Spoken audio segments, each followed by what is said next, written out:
ఎందుకయ్యా? తిరుపతి మెట్ల మీద కూర్చుని అడుక్కోవడానికి. అదేంటి ఇక్కడ మన పని బానే ఉందిగా? ఇహ బాగుండదు. ఎందుకని? ఎన్నాళ్ళు మా చెల్లెమ్మ సూర్యకాంతం ఛాయాదేవి లాంటి కరోడా అత్త అవుద్దని ఆశపడ్డా. కానీ ఎందాక కొత్త కోడల్ని వెల్కమ్ చేసిన సీన్ చూసిన తర్వాత సావిత్రి అంజలిదేవి లాంటి మెత్తని అత్త అయిందని అర్థమైపోయింది. ఏమిటన్నయ్య నీ గోల?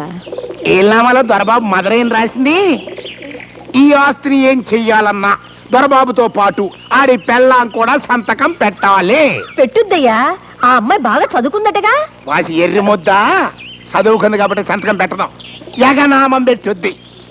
ఊళ్ళో వాళ్ళ నోళ్లు మూయించి ఆడి చేతిలో తాళి పెట్టి మెడ ఉంచి తాళి కట్టించుకుందంటే సిస్టరా దాని కెపాసిటీ అంటే అర్థమైపోలా.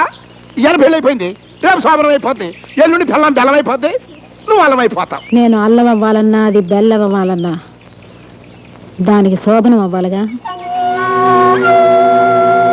అవ్వాలిగా అంటే అవ్వదనా?